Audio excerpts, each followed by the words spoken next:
สบายดีมื้อนี้ก็สิพามาลินอยู่เฮือนไอ้ไหนสิเลี้ยงทรงจานข้าวกับจันทอน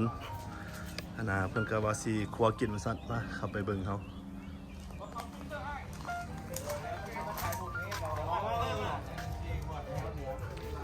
ทางเข้าก็มีพี่ทางเข้าวอลกัมมีฮอดปลาโอ้พี่ลูกน้องเพิ่นก็หลายว่าซั่นสบายดีพี่เจ้าของเจ้าของงานเพิ่นกำลังพี่กำลังเพิ่นอยู่นี่ไปดี นี่แหละผู้เบาโพลเวลอันนี้โสดยังบ่สด โสดแต่บ่สดมาเด้อเอามื้อนี้นี่แหละมื้อนี้เฮาสิเลี้ยงทรงจันส่งไปยูเครนส่งไปยูเครนกับกาซาพี่พอเขาส่งขึ้นเดียวอันนี้กับผู้เบาโพลเวลอันนี้พอเขาส่งขึ้นเดียวเด้อก้าวขึ้นจะไปกาซาเวสต์แบงค์นี่แหละอย่าไปไกลใครไปจิกลัวไปเจ็บตัวนี่ก็เลี้ยงทรงไข่ขาวครับนี่จันทอนไปปาเลสไตน์ไปนะสิส่งเพิ่นไปยูเครนนี่แหละยูเครนเวสต์แบงค์ต้องการคนอยู่วะไปน้ำบ่อวะสิไอ้ดาวมาปิงไปเด้อคุณได้มีลูกเวลาเที่ยวเขาเป็นเท่านี้แล้ววะคุณได้เอาตะกดสวดเด้อไปมียินสวดก็เอาผู้ชายสิงก็เอาครอบครัวบ่เอาผู้ชายสูงเอาไปนะผู้ชายสูงจะมียินสวดอันนี้คันสดๆกับทรงมาทางนี้นะโตแท้ๆนี่นะแท้เด้อมาเด้อไปอยากติดต่อมาดิเวลาอยู่อย่างมาโลดเอาจะมียินสวดเด้อเพราะว่าสิไปเวสต์แบงค์เด้พี่ยูพี่ก็มีบาร์บีคิวยูพี่มาคุณอันนี้ก็อันนี้มันสลองเด้อนี่คุณเจ้าของบ้านนั่นนี่เจ้าของบ้านนั่นนี่นะสลองสินี่มองอบอีกแล้วนะใช่ไหมโอ้มีอบอีกเลยนี่ปิ้นพี่เตือนเราคักไปในนี่เขาเนี่ยปิ้นเป็ดเขาเห็นเฮนเนซี่อีกนำเปลี่ยนนิสัยไปยูเครนนั่งกันแก้วเย็นนะ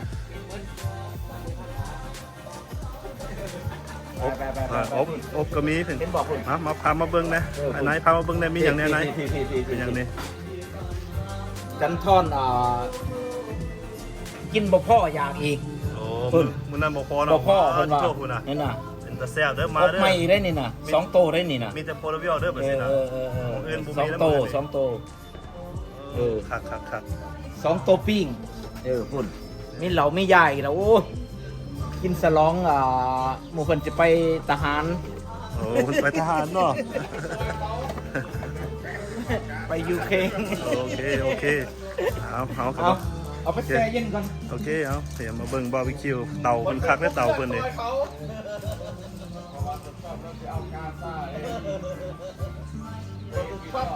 ปิ่นเป็ดโพลาเวลอันนี้เหรอ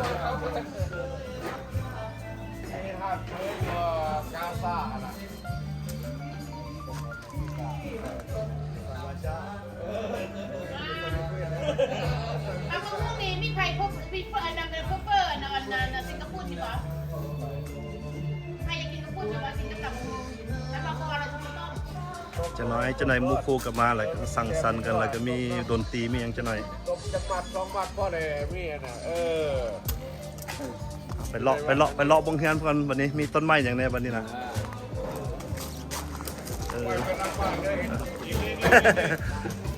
มาเอาเบียร์กันดีมาทายเบียร์เอาพี่เบียร์เพิ่นนะว้าเบียร์โน่นเต็มได้ยันเป็นหนกแข็งเลยนี่นะฮะเอาตัวนี้เนาะเอาตัวนี้แหละเต็มคูลเลอร์thank you เย็นป้าเลยมันยังน้ำแข็งเอเลียนส่งมาแต่นอกขนาดแล้วเพื่อนนอกโลกตัวนี้มาแต่นอกโลกน้ำแข็งเอเลียนเคยเห็นบ่สเปเชียลมากินเบียร์เอาตั้ม thank you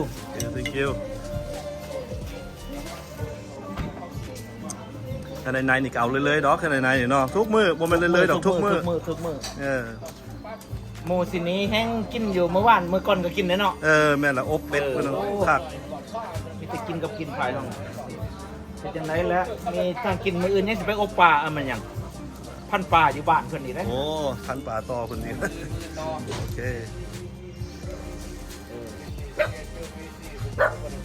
เจอพี่ที่ร้อย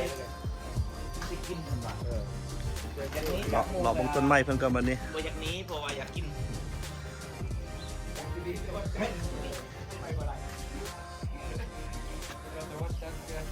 ต้นไม้ต้นพักก็หลายต้นพักนี่ก็มี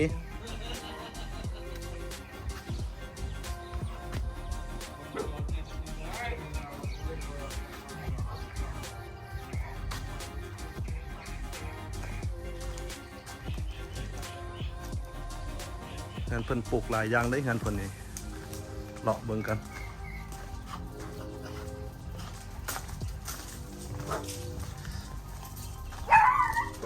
นี่มีแต่ดอกไม้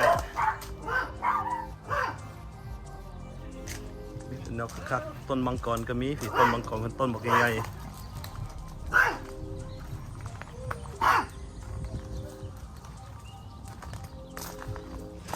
เจ้าหน่อยก็ฮอดยามเป็นหมากแล้วยังบ่ฮอดยามเถอะ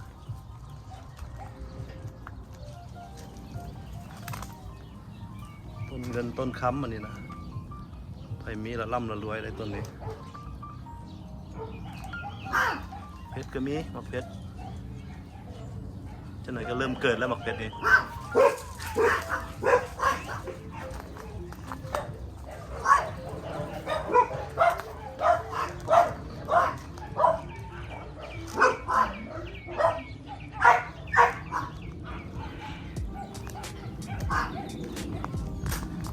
ต้นกล้วยเพิ่งก็อยู่พี่ต้นกล้วยก็มี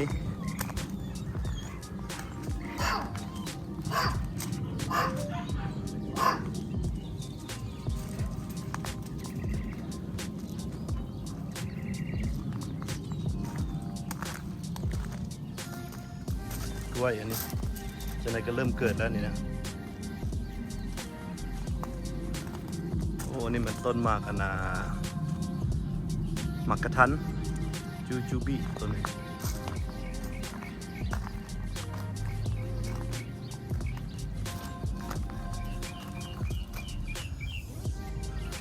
นี่มันต้นฟักสเน็กหรือต้นมักพิลานี่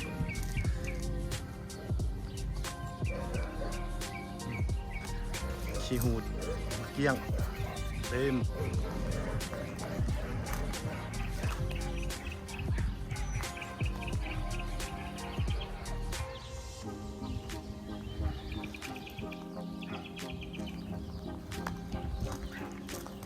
นี่มาเบิ่งรถจักรคันนี้เจ้าของเพิ่นได้มาใหม่ๆนี่นี่เจ้าของ25พุ่นแล้วนี่นะใครสนใจติดต่อมาโลดเพิ่นว่าราคาเป็นกันเองนี่มันยังขี่บ่ฮอด10 ไมล์สำหรับนี่นะ มีแต่ได้นั่งซื่อยังบ่ได้ขี่เท่านี้นะนี่เด้อผู้ใดสนใจติดต่อมาโลดนี่ทางนี้แชมเปี้ยนไรเดอร์สปอร์ต Rider Sport Brand New คักเลยนี่นะไปขี่ฮับอยู่เสาเอาขาเสาอยู่เมืองลาวกันเลยเนาะ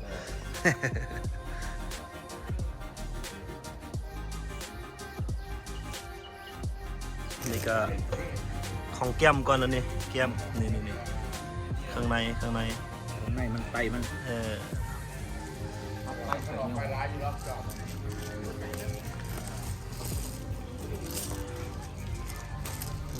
หัวใจมันเป็นยังไง ของแซ่บมาเด้อแก้มของแซ่บขับเลยนะสูงรถบนยากพอดี โอ้โรงงานนี้เลย โทษหรอวะ โอ้เขาก็ดังไป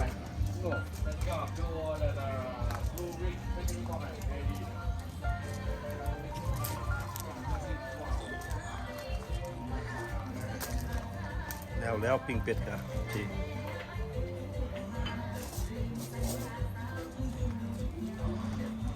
no. Come on. นี่มันลองเบิ้งนี่นะลองซิมเบิ้งนี่นะ เอาซิม ซิมเบิ้งนี่ มาเอาซิมน้ำกันสนะ บอกเจ้าก่อนเอาเป็นยังไงล่ะยังบ่หูกินเบียร์ไปเลยได้นี่นะเป่าไหนได้ โอ้คัก ฮะโอเควะ แซ่บแล้ว เต่านี่คืออันได้เต่านี่เพิ่นก็คัสตอมไมซ์เอาอันนี้ นี่ลาวนี่ พี่นี่เขาซื้อ ซื้อลาวเมด เจ้เพิ่นมันเห็นบ่ ลาวเมดคัสตอมเมดเอาวันนี้บ่ได้มาแบบซีได้ตอนมานี่เพิ่นว่า สเตนเลสสตีลได้นี่ เต่าตัวนี้ over 20 year โอ้20 ปีแล้วตัวนั้นทนทานเลยพอลาวเมดมันทนทานเนาะ เขาบอกเขากินเนี่ย เอ นี่ อ ปัจจุบันเชฟเมโร่เด้อันน้องเคยเฮ็ดเชฟเมโร่แล้วเขาเฮ็ดมาให้ โอเค โอ้ยเว้นบ่ได้เด้อันนี้เฮ็ดแบบนี้ Yeah. ถ้าบ่เป็นพวกเชฟเมโร่เฮ็ด คักเลยเป็นหมูก็ได้เป็นหยังก็ได้นี่นะได้หมด บ่ได้ตัวน้อย ตัวน้อยพอดีแซ่บตัวน้อยนี่ก็เมียเนาะนั่งซุ่มกันน้อยได้เนาะ นั่งซุ่มกัน แบบนี้แหละนั่งซุ่มกินกันแบบนี้แหละไพ่แต่ละมือมาผมมีหยังได้หมูซินีปลาเลยเด้ เลี้ยงส่งมื้อนี้เลี้ยงส่ง เลี้ยงส่งมื้ออื่นน่ะ เงียบไปเฮิงเติบอยู่ มื้ออื่นไปยังกินปลาอีกเพิ่นว่าโอ้เจ้าของจนบ่มื้อวันจันทร์เฮาก็กินเนาะมื้อวันจันทร์น่ะเนาะ มื้อนั้นก็อบเป็ดมื้อนั้นก็ มื้อนั้นก็อบเป็ดแข่งผลอบเป็ดแข่งผลมื้อนี้บ่ได้แข่งผลเลยแต่ไม่กินเลย Rồi, bay. Go. Ngon nhá bò. Bay vào.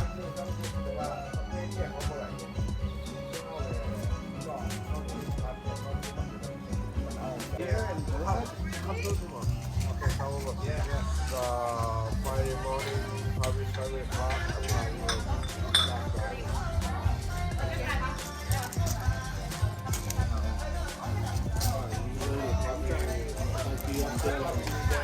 บ่บ่บ่ไอ้บ่บ่บ่ล่ะ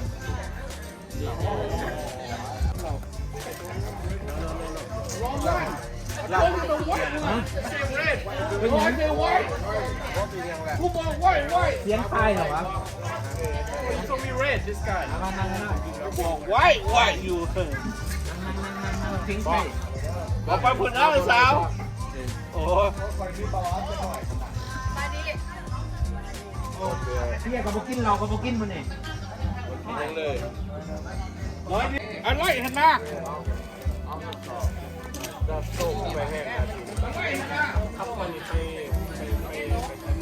เอาไว้ตัวบอลดู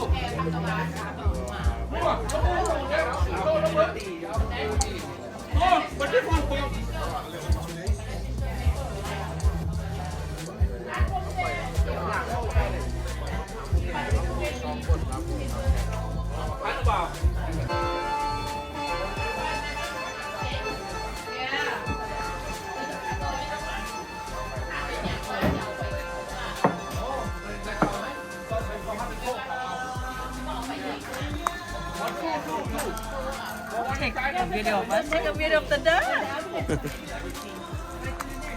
ตัวบอลเลยว่าตัดไฟแม่ตัดอีโอ้มันไฟเยอะมันเลย พี่บ่าวโพเดเวียลนี่นั่งเฝ้าไฟอยู่ที่ปู ตัดไรแม่เลย โพเดเวียลนี่ That's a tournament rating, man. Send it to our outtake.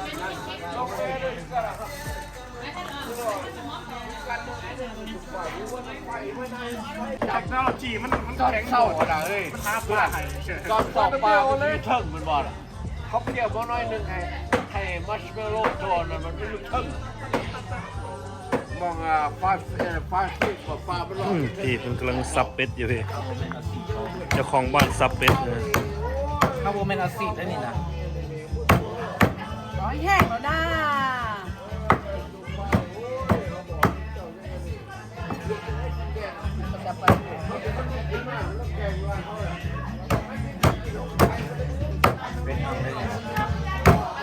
มันเป็นอ่างนี่วะเลยนะ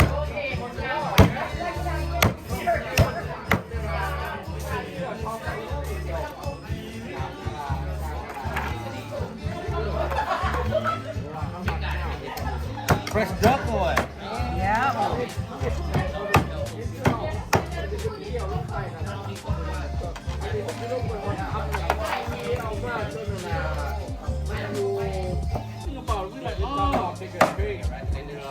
the train up. What is it?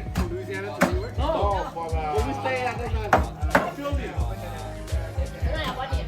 ถ้าเอามาเที่ยงมาเด้อดูไม่ใช่กะลีเพราะว่าหัวผู้ว่ากะลีอยู่ใส่ ว้ายเหมือนเดิมคนว่ามาเด้อในกะลีอยู่นี่แหละ เอา กะลีบ่อยู่ใส่อยู่หม้อนี่แหละคนว่า กะลีในหม้อหั่นล่ะ อยู่ในหม้อเลย ทุกแล้วนี่นะเมียบ่อยู่เฮือนผัวเลยบ่ฮู้ว่ากะลีอยู่ใส่โรสเตอร์กันดับกะลี ผมบอกได้ว่าสิเป็นกระไดหันหลังน้องเบิร์ด น้องเบิ่ง เอาไปคุณทอนไป ดอกมันโมเบิร์ดดอก สิงมาไหม ใจเย็น ไปกินกะลีคนว่าไปกิน วันนี้เราคนเราซีโตตกเจ้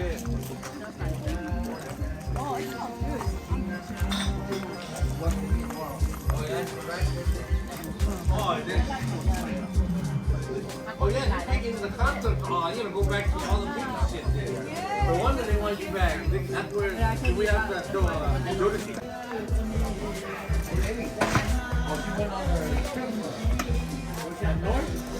นี่กินข้าวอบเป็ดบ่ดิกินอบเป็ด โอ้โหเป็นโอ๊บเขาเลย คักโอ้ เขา พี่ เสียมือนะเขาคันว่าเขาโอ๊บหรือคักแล้ว โอ้เสียเคซี่มื้อนั้น เสียสามเบิร์ด เสียเคซี่หลาย ตามพิษกันดิ พิษกันดิ ตามกับพี่ สร้างกันพิษกันบ่นี่ ขอจะของนี้วันนี้นะ เฮ้ยแต่ว่ามันเป็นเพลงความพิดกันเพราะว่า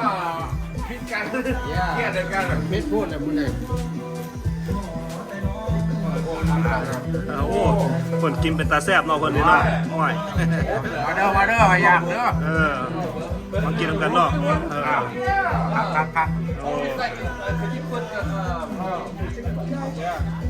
รอบมันก็เลย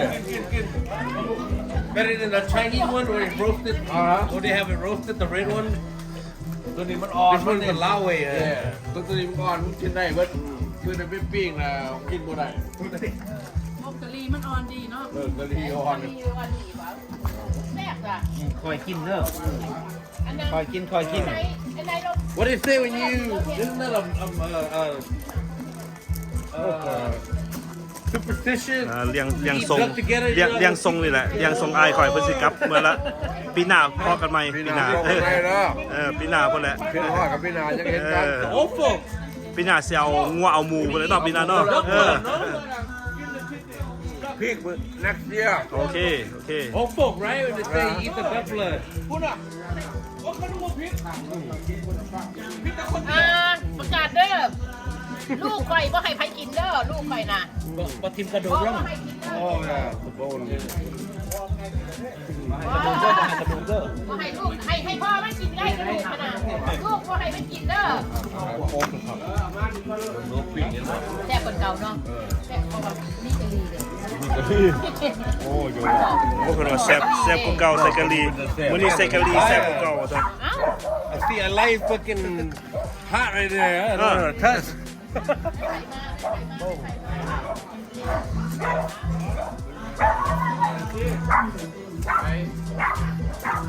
เอานี่ก็เมืองโพเดเวียลแหล้วบ่คนมันดอกหมู่คู่กินข้าวซุ่มกันมื้อนี้เลี้ยงไอ้ทรงไอ้ขาวกับเมืองเฮ็ดเวียกอยู่ East Coast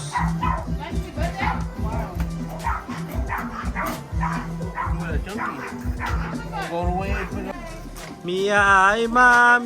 าน้องเอ้ยมีอายมาน้องเอ้ย เมียกันมาดิตาย เมียน้ำมาเนาะ บอกเมียมาเพราะว่าเพิ่นใส่กะหรี่นี่กะหรี่หน่อยนี่โอ้ยเซ็ตวันนี้เมียนำมาวันนี้มันนี่ก็ขอบใจพ่อครัวแล้วเนาะพ่อครัวแล้วนี่นะเจ้าของบ้านพ่อครัวคนหนักขวดสุด โอ้มันพาเฮ็ดให้กินมีแต่แนวแซ่บๆประเทศไทย เอามานี่ คน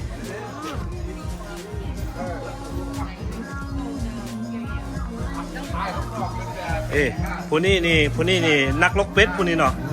นักลกเป็ดนัมเบอร์วันโอ้ขาทั้งขาทั้งลกผู้นี้